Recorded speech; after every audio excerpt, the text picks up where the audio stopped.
Nëna e Sezar. Protiv. Dhe ju të administratës komunale të komunës së Kërçovës.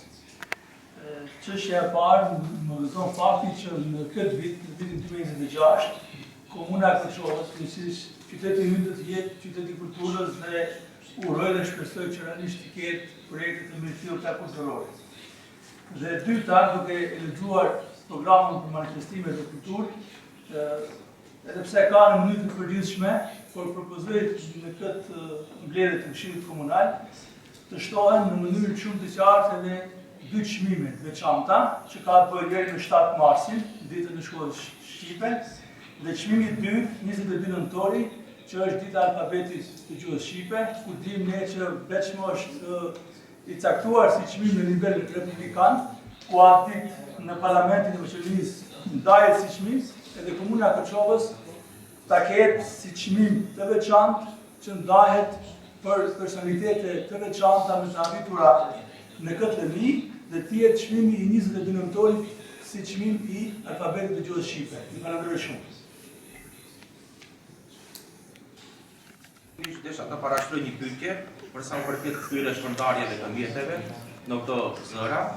Në çfarë u bazuat ju se nata vitit 3 duhet të shpenzohet me 1.900.000 denarë? Cilat janë kriteriumet ose çfarë analize bëhet se duhet këtë sumë parësh për të shpenzuar në fishekzare? Ndër festave, për këtu ne nuk flasim vetëm për festa. Ne këtu flasim për shpenzime të papërgjeshme dhe prioritete të gabuara. Dhe gjithë kjo shpërndarje që është bërë pa analizë dhe pa kritere. Nuk mundet ne të marrim të shpenzojmë 1.900.000 denarë vetëm për një natë, ndërsa manifestimet dhe ngjarjet kulturore të kemi vetëm 600.000 dinarë. Duke e ditur se Kërçova është një qytet multietnik dhe ne këtu kemi edhe festat kombëtare, kemi festat fetare dhe festat shtetërore. Dhe të gjitha festa ne kemi parafame vetëm 600.000 dinarë. Dhe ku është baza se për një natë, domethënë, të shpenzojmë 1.900.000 dinarë. Kështu që unë jam kundër këtij shpërndarje të mjeteve, do kisha dashur që të rishikojnë edhe këto mjete dhe tjerë. Qytetarët jep për të bërë një festë të vitit të ri, por me shpenzime më të vogla, në që rast komuna edhe ky këshill mendoj se këtë pikë nuk duhet ta kalojmë, po të ridefinojmë edhe një herë shpërndarjen e mjeteve. Duke marrë parasysh karakterin multietnik dhe multikulturor të komunës tonë, vlerësojmë dhe kërkojmë që programi për kulturë të zbatohet në mënyrë gjithëpërfshirëse. Duke respektuar dhe promovuar barazinë kulturore të gjithë komuniteteve që jetojnë. Aktivitetet dhe projektet kulturore duhet të reflektojnë diversitetin etnik, gjuhësor dhe kulturor të Kërçovës.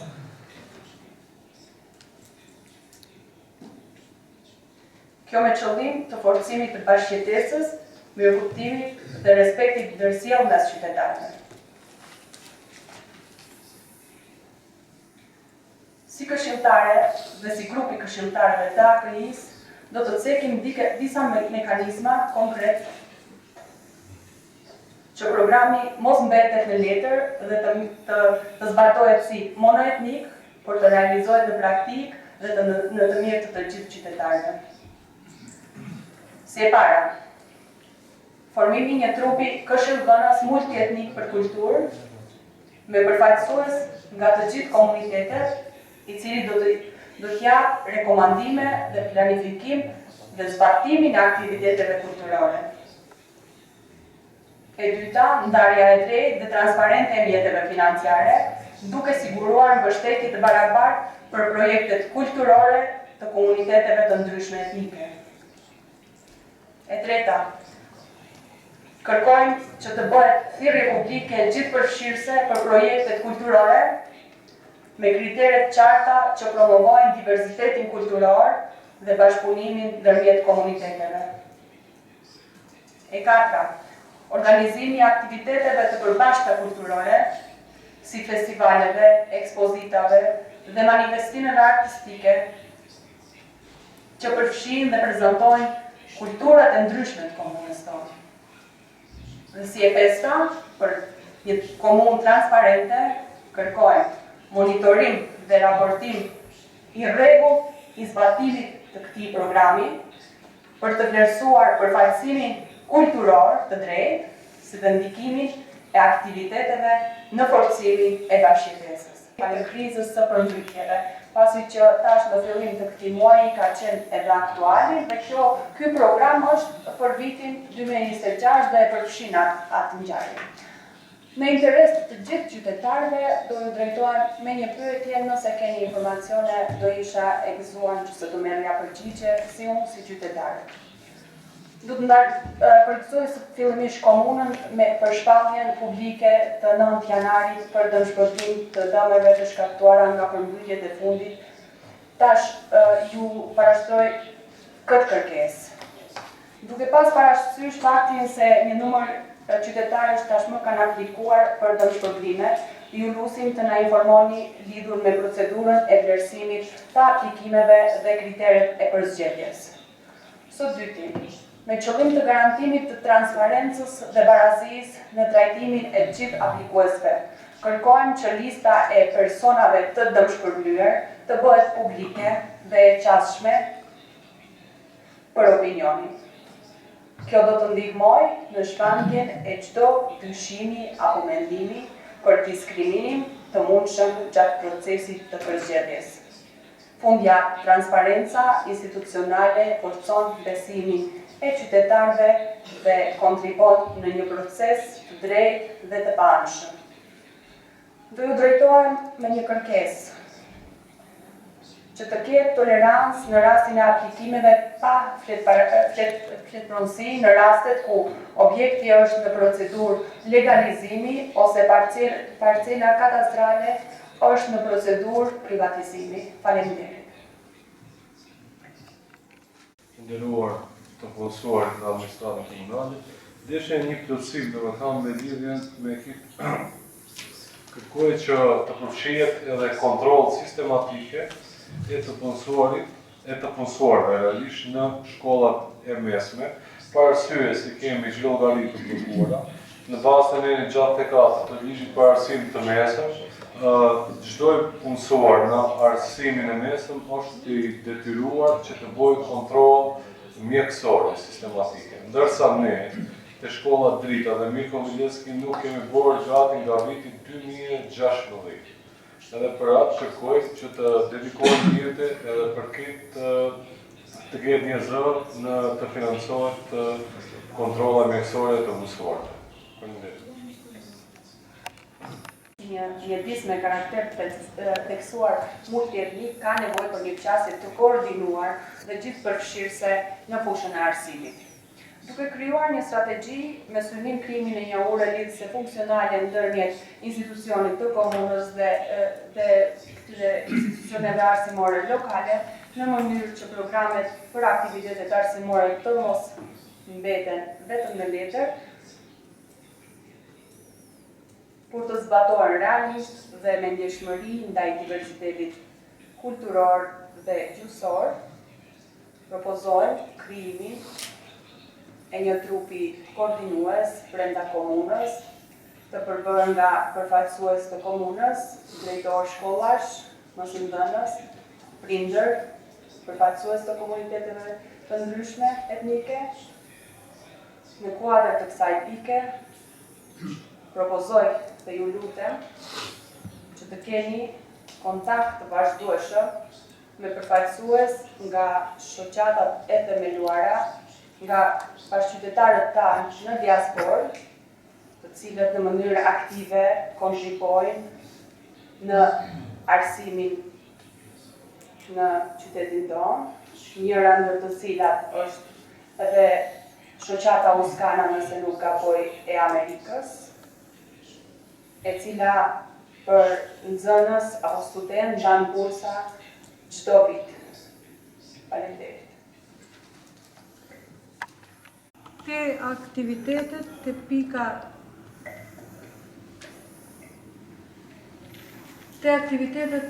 e 6 dhe 14, rikonstruimi dhe sanimi i objekteve shkollore, furnizimi me banka dhe karrike shkollore, furnizimi me pajisje sportive, ndrimi i dritareve, rregullimi i oborreve, dhe pika e 14, pajisja e e kabineteve shkollore. Te këto mjete, a janë të parapara projekte të cilat shkollat do të intervenohet, apo duhet të konkurojnë vetë shkollat për të fituar këto projekte? Fushë është një fushë shumë e ndjeshme, por njëkohësisht edhe shumë e rëndësishme për zhvillimin e shoqërisë. Prandaj të jemi shumë i qartë, duke elaboruar dhe duke e lexuar kështu mirë pjesën e propozimit nga pjesa financiare, mendoj se duhet të shtohet edhe një pjesë nga ajo përgjithshmja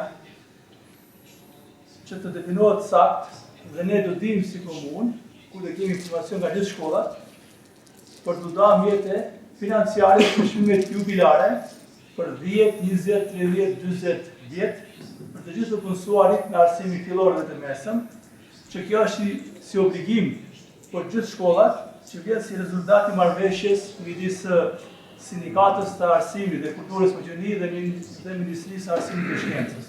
Pra duke e ditë buxhetin e shkurtuar të shkollave për vitin 2026, mendoj se shkollat nuk do kenë hapësirë për planifikuar mjete për çmime jubile, ato të cilat mezi se i presin çdo punësuar. Prandaj mendoj që të shtohet kjo pjesë për të bërë pagesën për të gjithë të punësuarit në arsimin fillor dhe të mesëm për çmimet jubile për 10, 20, 30 dhe 40 vjet që kanë bërë me kushtet kuptohet edhe ata që i plotësojnë. Dhe dyta që është një element shumë i rëndësishëm, është pjesa që nuk është diskutuar as pak, shkollat verore. Ne dim që vitin i kaluar pati një praktikë shumë të mirë, gjithsesi nga shkolla fillore Gjergj Kasioti Skënderbeu në fshatin Shërbis, që u bë një organizim i shkollës verore me nxënësit, gjithsesi me fëmijët e diasporës. Tani, kjo praktikë e mirë që ka filluar, mendoj që këtë vit duhet të vazhdohet, por realisht ajo çështja e volonterizmit më bie dhe prandaj mendoj në këtë pjesë të ndahet një buxhet qoftë edhe solid për të gjitha ata shkollat të cilat dëshirojnë dhe e kanë si propozim, si ide, si plan të bëjnë organizimin e shkollave verore me tekst të veçantë, me nxënësit, me fëmijët e diasporës, atë mendoj që të jetë një gjë shumë e mirë dhe këtu mund të luaj rol kyç në koordinimin edhe komuna e Kërçovës. Pra shkolla të jetë realizues, ndërsa koordinimi të vijë nga dhe mbështetja financiare direkte të vijë nga komuna e Kërçovës. Po është diçka reale e duhur dhe ne mendoj që të bëjmë deta e momenti ku të vendohen urat lidhëse midis vendasve dhe të gjithë diasporës. Nëse që jemi qartë, çfarë do të them. Faleminderit shumë.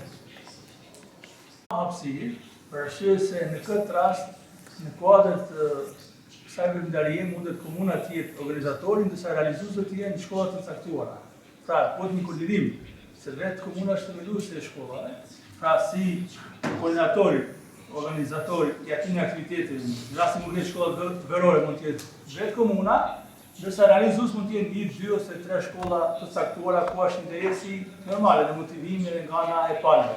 Mendoj që nuk ka një pengesë për këtë iniciativë që të jetë vërtet shumë e bukur dhe do jetë ajo pjesa ose vlera e shtuar e qytetit tonë, kur deri në këtë vit e kemi edhe qyteti kulturës. Pra mund të jetë përfshirë edhe disa aktivitete interdisciplinare me kuadrin të shkollave të verës edhe me programin e kulturës. Pra mund të bëhet diçka e bukur, avësoj që nuk ka pengesë, se vetë komuna mund të jetë organizator i shkollave verore, por realizator shkollat të caktuara.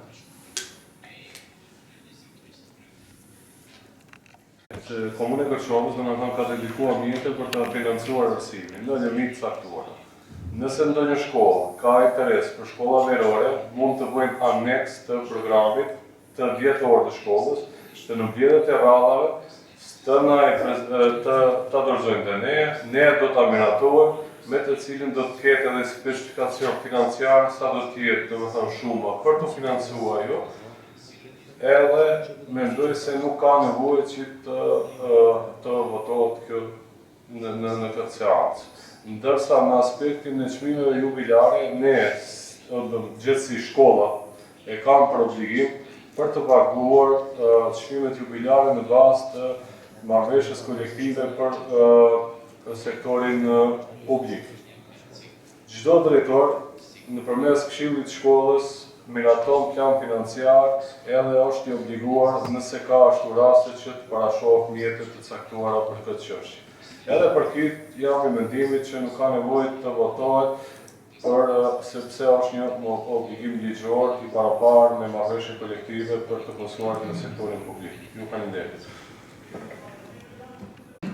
Kemi patur një takim me një prezent të gjithë anëtarët e komisionit dhe përfaqësuesi i komunës, kryesisht Zoti Valet Selimi, e ka elaboruar në mënyrë shumë të saktë, shumë të qartë programin për rini, sport dhe rekreacion, dhe mendoj që është një program të përfshirëse dhe është i bukur në formën fizike, shpresoj dhe uroj ai program të jetë i realizuar edhe praktikisht në vitin 2026. Prandaj propozoj që të miratohet sot në këtë seancë të Këshillit Komunal. Faleminderit shumë. Teksova dhe pika paraprake, kërkoj domethënë që te pika 1 kontroll sistematike për të punësuarit e komunës së Kërçovës të përfshihen edhe të punësuarit e shkollave të mesme që të bëhet një kontroll, domethënë shëndetësore sistematike që është në pajtim me ne gjatë tek ligjit për arsim mesëm, sepse i kemi gjeozarit të bllokuar. Edhe kërkoj edhe nga kolegët që të mbështetet kjo pikë, për arsye domethënë se kanë punë edhe me nxënës, edhe do të synohen domethënë të përmirësojnë shëndetin, mirëqenien e të gjithë punësuesve. Kjo çështje. Jo kanë vetë. Qytetari i qytetit, si inxhinier ndërtimi dhe tash edhe si këshilltar në këtë përbërje të Këshillit Komunal. Shpeshherë e kam pyetur veten se çfarë ka bërë ky shtet për të stimuluar ndërtimet me lekë. Nga kjo përbërje e Këshillit Komunal dhe duke parë përbërjen e Këshillit, të rishikojmë edhe një herë programin për vitin 2026, gjithsesi kapitullin e 6, ku aty definohet lartësia e taksave komunale për të gjithë kategoritë objekteve. Gjithsesi mund të ndalem të folëm për objektet e banit.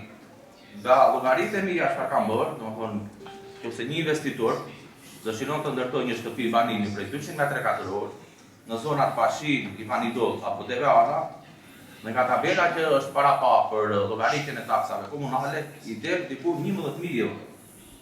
Sepse 1 metër katror për këtë shtim ka 3.645 denar, afërsisht 55 euro. Ndërsa, në kompenzim të kësaj, takse komunale nuk merr shërbim shtesë nga komuna, përveç shërbimit administrativ. Domethënë ta imagjino. Një familje me 2 rroba minimale i bie që të punojë 2 vite për të paguar takset administrative. Dhe këtë mund ta faktojmë në kapitullin e 626, ku aty citohet se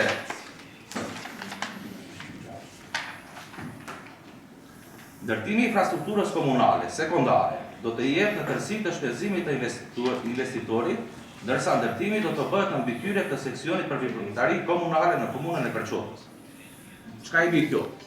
Kjo i bi se nëse një investitor paguan 11.000 euro për lejen e ndërtimit dhe nuk ka kyçje në rrymën elektrike, qoftë kyçjen e ujit, përsëri investitori duhet të paguajë të gjitha harximet shtetit. Dhe mendoj që kjo zonë e ndërtimeve duhet edhe njëherë të rishikohet. Dhe kërkoj që taksa ose përqindja e llogaritjeve të komunaleve duhet të zbresë. Me qëllim që investitori ta ketë më lehtë për të ardhur deri te leja e ndërtimit. Dhe të mos kalojë pastaj në lidhje qeveritare ku legalizimi bëhet me 1 euro metër katror. Duhet të rishikohet edhe mënyra ndarjes së mjeteve për financimin dhe ndërtimin e mirëmbajtjes së infrastrukturës. Edhe pse komuna e Kërçovës, domethënë ky buxhet është shumë ambicioz, ku janë para 950 milion denar për infrastrukturë. Fillimisht mendoj se ky është një iluzion që hudhet qytetarëve se ne do realizojmë gjithë këtë buxhet. Domethënë gjithë këtë mjete, këtë buxhet nuk mund të realizohet as për 4 vite, jo mund të realizohet për 1 vit. Por ajo çka dua të theksoj këtu, edhe pse është një projekt fantast, përsëri kemi një ndarje me mjeteve të mënyrë të njëjtshme. Domethënë kur vendbanimet shqiptare i vinë si kur janë barë për këtë institucion. Kushtimisht do ndalet të ndërtimi dhe rekonstruimi i rrugëve dhe rrugicave lokale në vendbanime. Në të gjithë vendbanimet shqiptare në ish-komunën e Oslomez dhe ish-komunën e Zajazit, parafërsisht do janë të para 13.000 metre katëror rekonstruim të rrugëve. Edhe ata shatra, do më thoni kemi të përfshime sa për syje faqe, do më thoni me ka 300 metre katëror, me ka 200 metre katëror, gjithë Zajazin e kemi 1000 metre katëror, duke paraparë sa që kemi 3 fshatra, dhe komuna ka paraparë se në këto anë, në fshatin Kollar, Cërvic, Kolivar, Mafmute, Kalish, Berikov, ka 0 investime. Dhe çfarë ndodh me vendbanimet maqedone? Dalemi te vendbanimet maqedone, ku më shumë bëra në sy, do një fshat Cerq, ka 21.000 metre katëror ndërtim. Ndërsa të gjithë fshatrat të vendbanimeve maqedone parafërsisht përbëjnë 180.000 metre katëror. Tash, vin pyetja. Fshatrat shqiptare ose vendbanimet shqiptare kemi parafërsisht 13.000 metre katëror, ndërsa në fshatrat maqedon 180.000 metre katëror. Unë fillimisht nuk e kam ditë se gjithë këto fshatra edhe ekzistojnë. Kemi fshatin Klenoec, kemi fshatin Malkoec, Atishta, Orlonci, Bërgjdani, Ivanovsha, Praneshtica, Dupjani, Karhunica. Dhe këta shpërndarja këtyre mjeteve fillimisht nuk është bërë në radhë. Pjesa tjetër, të ndërtimi dhe rikustrimi i rrjetit të ujësillësit. Përsëri avantazh kanë vendbanimet maqedone. Domethënë në të gjitha vendbanimet maqedone kemi rekonstruim të rrjetit të ujësillësit. Domethënë bëjmë rekonstruim të ri ose linje të ri të ujësillësit. Ndërsa në vendbanimet shqiptare nuk kemi asnjë. Dhe kemi ndarë në 2 fshatra, fshatin Garana dhe fshatin Drvomish Para, nga 1 milion denar për të rregulluar rezervaret e ujit. A faktikisht komuna ish-komuna Oslomez, ajo pjesë ka problem serios me ujin. Jastinës së verës dhe kur punon termocentrali Oslomez, të gjithë fshatrat vdesin pa ujë. Dhe komuna përsëri nuk është shef të arsyeshme që të ndërlidhet ose ta heqë termocentralin në Oslomez nga uji, ose ta japi furnizim të ujit të tepërt.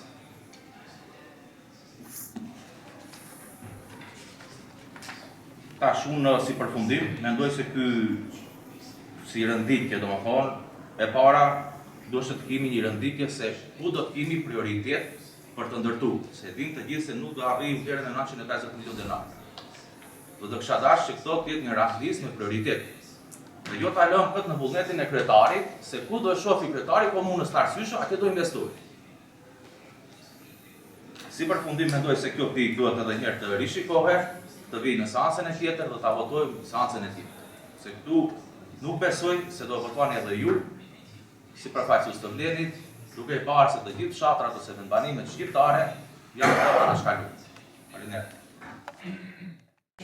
Si e dyta do ndërlidhen me replikën, ta them kushtimisht të kolegut nga pala tjetër, Stevos, ku po do të citoj. Po se edhe pse investime në të kaluarën nuk ka pas të një pjesë kushtimisht tonë që jetojnë Maqedoj, por nuk ka ngrit plur askush. Pikë së pari, si avokate që jam, e luftoj të mersi shumë ndaljen e drejtës fjalës të ndalet diku. Kështu që të drejtën e fjalës e kam pas edhe ata kolegët tonë më parë që ta kërkojnë këtë gjë. Nuk e di a kam bërë ose jo, kështu që e drejta jonë është të kërkojmë që ne e shohim se është dobësi për komunitetin të cilit ne e përfaqësojmë. Faleminderit. Tash të ndalem do ta diskutoj atë pjesë, se nuk mund të themi se ka pas diskriminim. Domethënë për çovën ne e gjetëm një qytet copash dhe kthyer në një qytet evropian. I kemi bulevarde, i kemi salla sporti, kemi zhvilluar çdo gjë dhe çdo detaj. Nuk e kontestoj dhe nuk e di se janë vendbanimet maqedone. Po, dhe kisha dashur të di se sa banor jetojnë në këto fshatra maqedon, ku ne kemi parapar gjithë këto investime të mëdha dhe sa fshatra, sa banor jetojnë në ish-komunën e Zajazit dhe ish-komunën e Oslomez. Dhe kësha dashur që prioritet, jo fakt, dhe kësha dashur që ndërtimi një komision, që të shohim cilat projekte janë me prioritet ato t'i bëjmë. Kushtimisht, te rregullimi i ujit, unë mendoj se prioriteti kryesor do të jetë në ish komunën në Ostomjes. Aketi i keti ku 8.000 banor dhe gjatë stinës së verës nuk kemi ujë për këtë.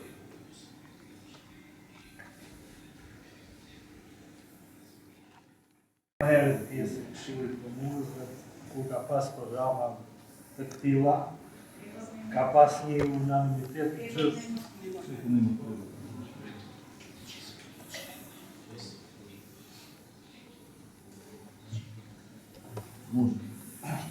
Ka pas një di midis grupeve që kanë përfaqësuar qytetarët, çdo program ka qenë gjithë përfshirëse dhe nuk janë ndarë këta baza. Ashtu përzullë të pjesas që përmen shteloja e regionit jugohor, si perëndimor, apo rritën, në diçka, jo votu unanimisht, gjithë program. Me gjithë ata që janë para pa, nëse ne në kuadër të realizimit të asaj programe, sigurisht ati nuk ka pas prioriteta që është dëktu. Nuk besoj edhe në këtë rast, nuk besoj, nuk e di, dhe shakë në ndërkoha, se do ketë asim ndarje, shabë nëse ka nevojë një çka garone, dikush të ma kufizuar ndërtimin e një rrugë apo intervenimet në ujësjellës në garonës apo diçka tjetër, apo në një banim në ish komunën e Ostomjes apo Zajracë. Parimisht nuk jem kundër të ndërtohet edhe te pjesa tjetër e regionit jugor, pa mos e ndarë bazë etnike. A për tema që folët për atë ndërtime të tokës edhe ata kostot që janë për komunaljet, ata përfaqësuesi komunës, ata nuk vareshin të nesh, caktohen dhe tonë komisionit si përmendi, nuk është se ne e caktuam, nëse ne e caktuam sigurisht Këshilli jo, do të avisi propozim në atëherë ta këshillimin dhe ta votuar lartësimi komunalëve që i aftë. Kjo ishte. Për lartësinë e komunaleve, komuna e merr si përsi 26.000 metre, 26.000 dinor metre katerori dhe pastaj në rregullimin e tokës hapësinore. Kjo i vi që të gjithë tokat hapësinore, këta i mundojnë në vit të parë. Dhe kur mundon ato në vit të parë, koeficienti ose parallogaritja në bazë tabellës është diku 15% i asaj. Dhe këta nuk mund të ta ndryshojnë këtë 26.000 denarën, por këtë 15%, komuna e Kërçovës mund të ta zbresë. Kushtimisht, atë mund të ta bëjë edhe 7%, që në 11.000 euro t'i vi letë ndërtimi për 5.000 euro. Edhe atëherë do zhvillohet edhe ndërtimi, do stimulojnë edhe letë ndërtimit, edhe gjithçka do shkojë në favor të investitorit. Ja, sa i përket kësaj pikës 2, kur në mbledhjet e tjera të këshilleve komunal para prak, unë nuk kam ndonjë informatë se si ka funksionu, po thash nuk besoj se ka pas ashtu ndarjesh. Në kërkesat e fshatit Garan, kur i përmet, ti në fshatin Garan i ke padil diku 4 rrugë që do të rekonstruohet, ndërsa ketë para pa me vetëm 2.000 metre kateror. Në fshatin Tuhiti nuk ke ujë për pije, ato marrin furnizim nga mali, nuk kanë as filtra të ndu, nuk kanë as bazin, nuk kanë as zhot rregullume me këto punë. Dhe ne, përsëri tash, ti thu se ne bëjmë ndarje, nuk e bëjmë ndarje nuk, ndarje ne bëjmë ka me program. Kur të gjitha rrjetet e ujtit i sjellin në fshatrat e tjerë. Nuk ka asnjë fshat me rrjet të ri të ujtit ose furnizim shtesë të ujtit. Dhe unë këtë pi, moralisht, nuk mundem ta votoj. Jo sepse jam nacionalist, por se këtu jam për përfaqësuar të drejtat të barabarta edhe të shqiptarëve, edhe të makedonjve, edhe të turkëve. Ndërsa në këtë program është krejtësisht i njëjtëshëm. Përsëri kërkoj që ky pikë mos votohet, të shtyhet në seancën e tjetër kur të rregullohet edhe programi për tokat hapësinore dhe shpërndarja e mjeteve në për rekonstruimin e rrugës. Si do rregullohet shpërndarja në një ndërtje tjetër? Shefki, dhe dyta nuk e di, nuk jem ekspert e asaj kushe, sa të kështë pas mundësi të zbritet në rezultate e 20.000 euro, 5.000 euro, të janë kështë që të cakturin të tjërë, për zonat që si përmendën kam përparësi, kushtet e investimit të tillë. A pjesa tjetër, Bruxelles thuhen, me sa di kanë kërkesa dhe janë të zhvilluar ta projekte për ndërtimin e ujësillësit, filtrave, bazenit tjerë, a për çdo rrugë që atë nga ranë, të ishte sigurt se dhe kaluar dhe rekonstruimi për në rrugë të reja, që ishte pjesë e progjektit rruga Mahmuta Shati Garas. Mahmut e Garan, kur e për me Fadik, janë mjete të qeverisë së kaluar. Dhe nuk e di deri ku janë dhe punime. Me sa di unë, ata punime përpësisht atë ndalë. Ajo ndalë se bet të kthimës kushteve klimatike apo prej kryetarit komunës, mendoj se këtë do të kemi një përgjigje. E tash kjo pjesa aper të ndalen për koeficientin, atë rregullon komuna. Nuk e rregullon asnjë prej qeverisë, por rregullojnë ta. Dhe zonat, kur folim për zonat, ta do t'i nxjerrin zonat në prensi të zonës Deve Ana, ne bëjmë një shtëpi banimi prej 200 metre katëror, dhe ai paguan taks njëjtë sikur ai që ka bën në vit të parë. E tash mendimi është për ta rregulluar këtë zonë, ta hjeki. Po, në vit të parë ata çka bën tretuar.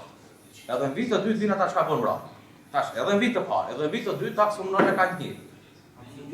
Ata do t'i dalluam ata si objekt. E dyta, kur thu se si do ta rregullojmë këtë, do të tap një propozim. Unë do kisha dashur që programin të mos e lënë në vullnetin e kryetarit komunës, por të bëhet një komision, një këshill që të mundet të verifikojmë cilat projekte janë më me prioritet. Edhe atëherë, po, të ta bëjmë me prioritet, ta formojmë atë këshillin, edhe të vinë në seancë për t'i votuar.